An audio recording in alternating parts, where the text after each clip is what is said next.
Good morning, everyone, and a warm welcome to all of you. I'm truly grateful to have you here today. Before we begin, I invite you to become a part of my journey by joining the membership of my channel, Neville Manifestation, where we explore the power within us to create an outstanding life. Now, let's dive into a message that can transform the way you see yourself and your potential. In a world full of voices, only a few dare to rise above the noise and truly be heard. Today I stand before you not just to speak, but to ignite a thought, a feeling, a change. Because being ordinary is easy, but choosing to be the one and only outstanding is a decision, a mindset, a bold step forward. So ask yourself, are you ready to stand out, or will you simply blend in? Good evening, my dear friends.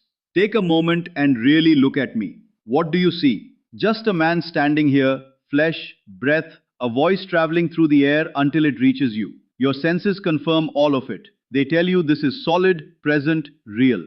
But tonight, I want to challenge that completely. I'm going to show you that these 5 senses you've trusted your entire life can actually mislead you. And more importantly, I'll show you how to stop being fooled by them. Before you decide I've lost my mind, let me ask you something simple. How many of you have ever been in love? Almost everyone, right? Now think about it. Can you hold love in your hand? Can you measure it, weigh it, or point to where it exists physically? You can't. And yet, when you were in love, it felt more real than anything else. It changed how you thought, how you slept, how time moved, how everything looked when you woke up. Something invisible reshaped your entire reality. That's the first truth you must understand. The most powerful forces in your life cannot be detected by your senses. Your senses are useful, no doubt. They tell you temperature, texture, distance. They record what already exists, but they cannot show you what is possible. They cannot see potential. They cannot access the deeper field of consciousness where everything begins. And if you rely on them as the final authority, if you say, I'll only believe what I can see or touch, then you've limited your entire life to something that only reports the past. Right now, as you sit here, there are signals moving through this space, radio waves, frequencies, entire broadcasts passing through your body. You don't hear them, you don't see them, yet they're there. Turn on the right device and suddenly music appears, voices appear, images appear. The signals didn't suddenly start existing. They were always there. What changed was your ability to receive them. Your consciousness works the same way. Your imagination is the dial, and the life you desire, the version of you that already exists, is like a broadcast that's constantly available. But most people are trying to find it using tools that were never designed to detect it. Instead of using imagination, they rely on what they see right now. They check their bank account and decide that number defines them. They look at their current situation and accept it as permanent truth. They observe their body and assume that's who they are. Without realizing it, they become trapped, not by reality itself, but by their interpretation of it. I remember a woman who came to me, completely exhausted by life. She told me everything was falling apart. Her marriage, her finances, her home. She said, how can I believe in something different when everything I see proves otherwise? And I told her something very simple. You've reversed the truth.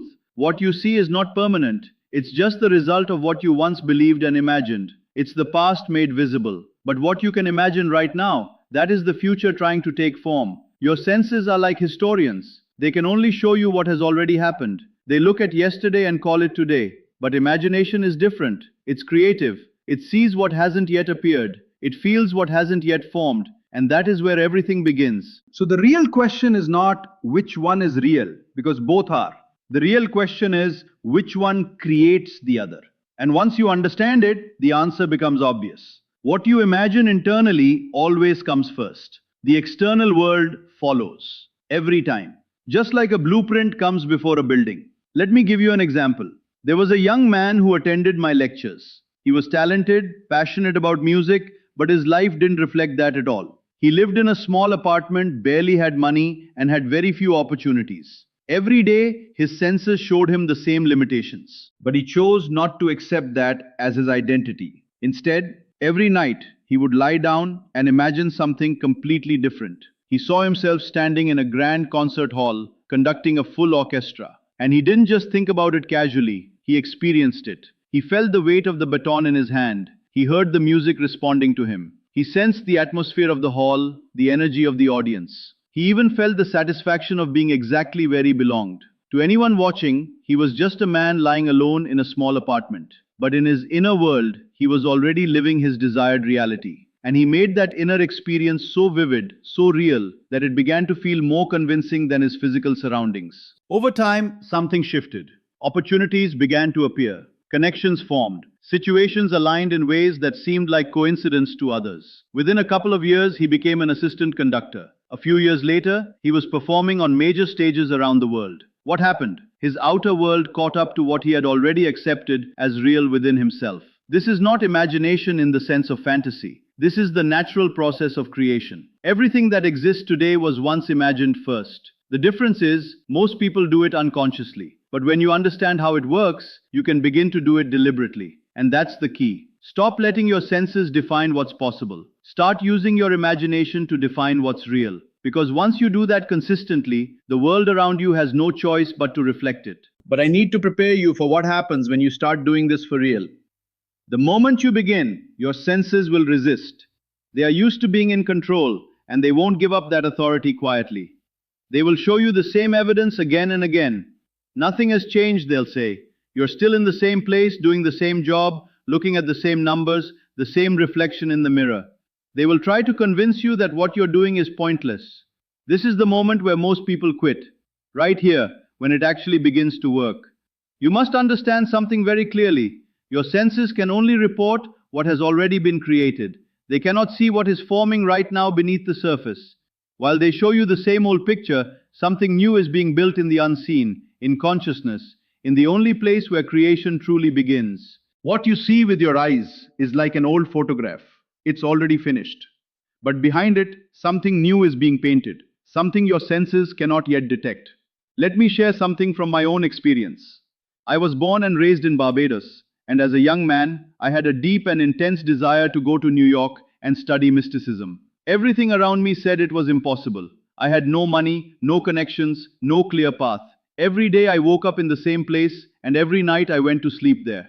My senses kept repeating the same message. This is your life, accept it. But I refused to accept that as final. Instead, every night, I began to build a different reality within myself.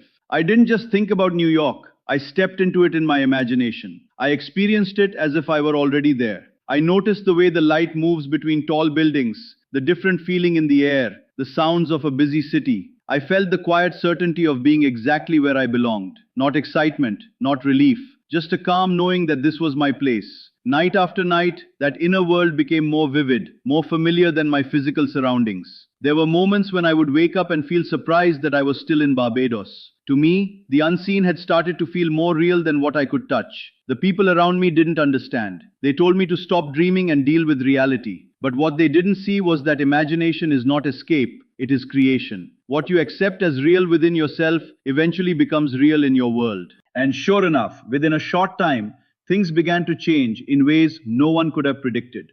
Opportunities appeared. Someone offered me passage to New York. Doors opened that didn't even exist before. What I had lived internally became my external experience, simply because I chose to trust the unseen more than what I could see. Now let me give you something practical you can start using tonight. Before you fall asleep, choose one thing you truly want. Not something you want to chase or achieve, but something you want to experience. And that word matters. Experience it as if it is already part of your life. If it's meaningful work, don't imagine trying to get it. Don't see yourself applying or hoping to be chosen. See yourself already in that role. Feel what it's like to sit there, to move through your day doing that work.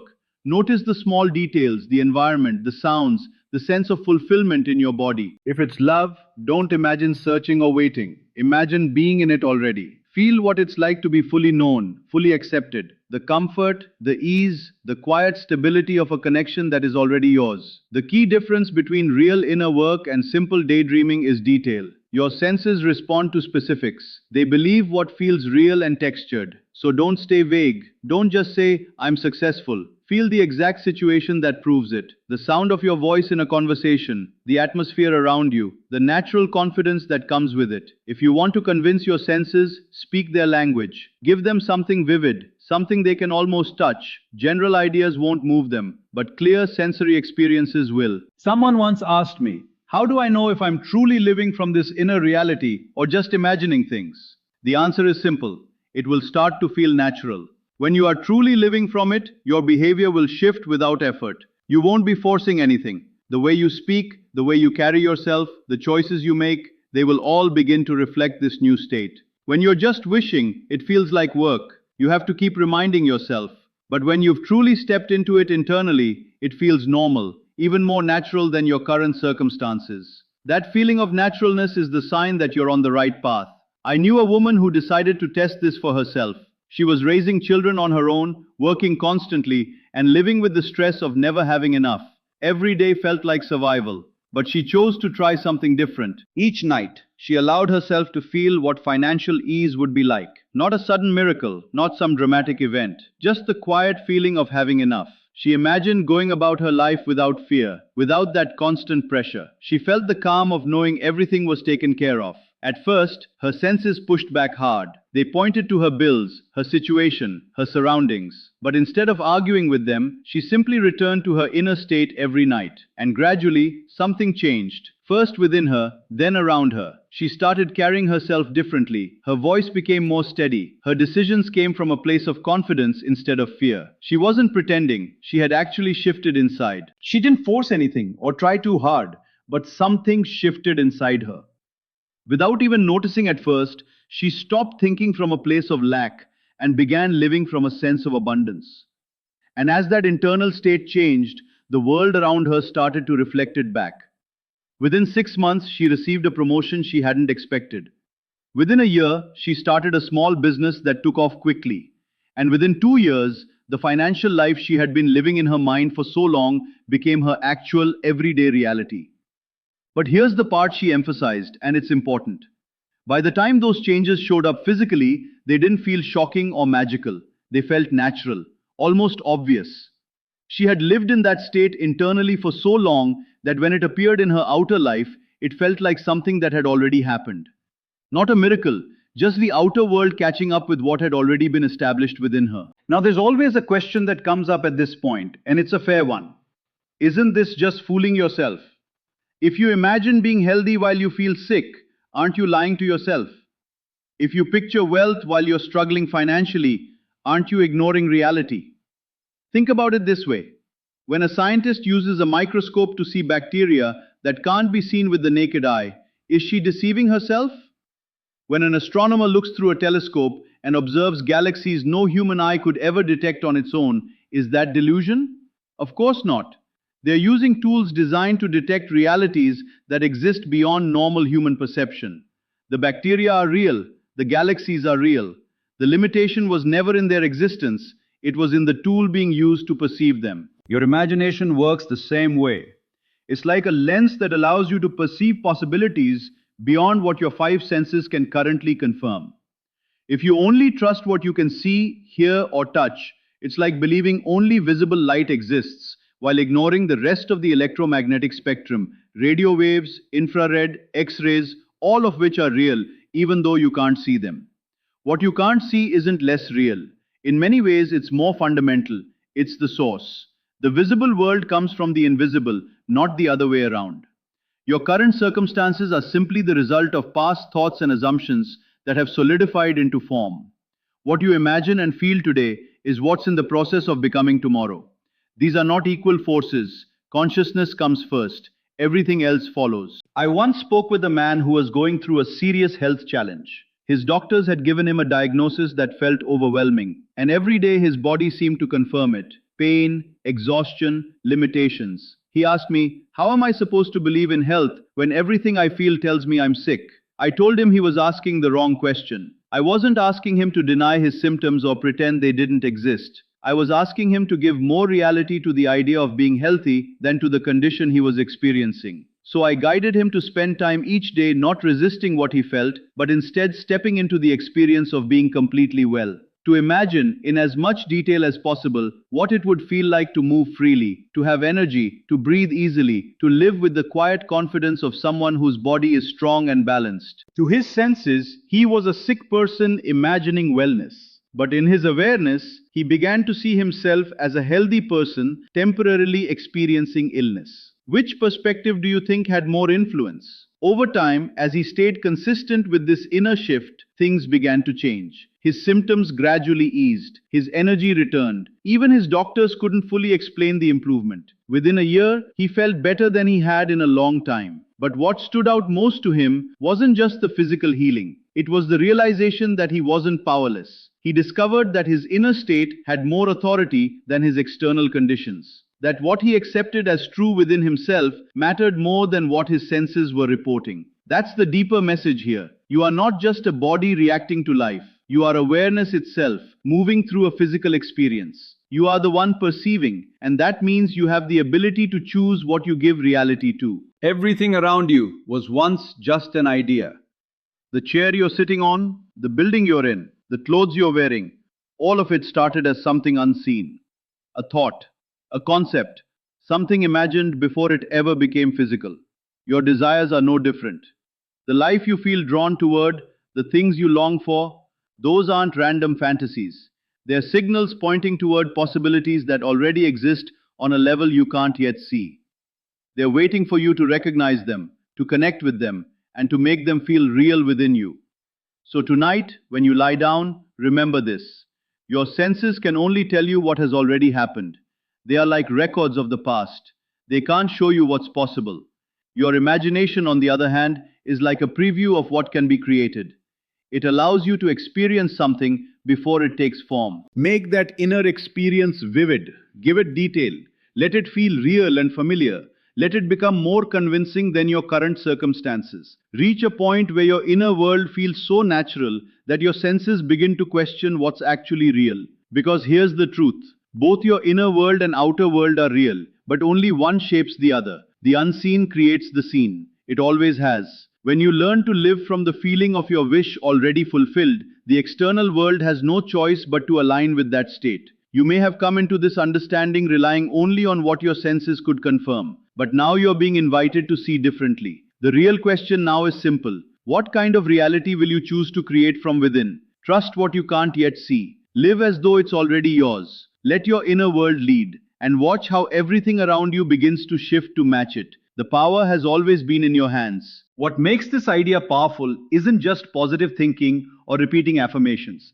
It's the shift in identity. Most people try to change their life while still seeing themselves as the same person who doesn't have what they want. That creates resistance. You're imagining one thing but still identifying with another. The real change happens when you stop trying to get something and instead start being the version of you who already has it. That's why it often feels subtle at first. There's no dramatic moment where everything flips overnight. It's more like a quiet internal adjustment. You begin to react differently, think differently, and carry yourself differently. You make decisions from a place of certainty instead of doubt. And those small internal changes start to reshape your external world in ways that feel almost effortless. A key part of this is emotional consistency. It's not about imagining something once and expecting instant results. It's about returning to that inner state over and over again until it becomes familiar. At first, it may feel unnatural, even fake. That's normal because your mind is used to reinforcing your current reality. But with repetition, the imagined state begins to feel more real than the old one. You don't need to fight your current circumstances. In fact, struggling against them often strengthens them. Instead, you allow them to exist without giving them authority. You acknowledge what is, but you don't emotionally invest in it. Your focus shifts towards what you've chosen internally. Another important detail is that imagination works best when it's specific and sensory. It's not just about saying, I am successful or I am healthy. It's about experiencing what that actually feels like. What would your day look like? How would your body feel? How would you speak, move, or think if this were already true? The more real it becomes in your mind, the more natural it feels in your body. Over time, something interesting happens. You stop checking for results. The urgency fades. You're no longer asking, when will this happen? Because in your experience, it already has, internally. That sense of completion removes pressure, and ironically, that's often when things begin to move externally. There's also a shift in how you interpret events. Things that would have discouraged you before no longer carry the same weight. You begin to see them as temporary or irrelevant. You trust the process more. This doesn't mean you ignore reality. It means you stop letting it define you. Another layer to this is belief. Not forced belief, but a quiet knowing that builds over time. It's not loud or emotional. It's steady. You don't need to convince anyone, including yourself. It simply becomes your baseline. You may also notice changes in behavior without trying to force them. You might take actions you previously avoided or stop engaging in habits that no longer match who you see yourself as. This isn't discipline in the traditional sense, it's alignment. When your inner state changes, your actions naturally follow. Doubt can still show up, and that's part of the process. The difference is you don't give it power. You recognize it as a leftover pattern, not a truth. And instead of reacting to it, you return to the state you've chosen. Patience plays a role too, but not the kind that feels like waiting. It's more like trust. You understand that there's a natural bridge between the inner shift and the outer result. Just like a seed takes time to grow, your internal changes need time to express themselves physically. But once the seed is planted and nurtured, the outcome becomes predictable. This approach also changes your relationship with desire. Instead of feeling like something is missing, desire becomes a direction. It's not something you chase, it's something you step into. It guides you toward a version of yourself that already exists on a deeper level. The more you practice this, the more you realize that your external world isn't something you have to control directly. It's something that reflects you. And when you understand that, your focus naturally shifts inward, because that's where the real influence is. Eventually, you reach a point where this way of thinking becomes automatic. You no longer need to remind yourself constantly. It becomes how you operate. And from that place, change doesn't feel like effort. It feels like a natural extension of who you are. Being the one and only outstanding is not about competing with others, but about becoming the best version of yourself. It is the courage to be different, the strength to stay committed, and the passion to rise above limitations. Each one of us has the potential to stand out if we believe in our uniqueness and act on it. So let today be the moment you decide not just to exist, but to truly shine.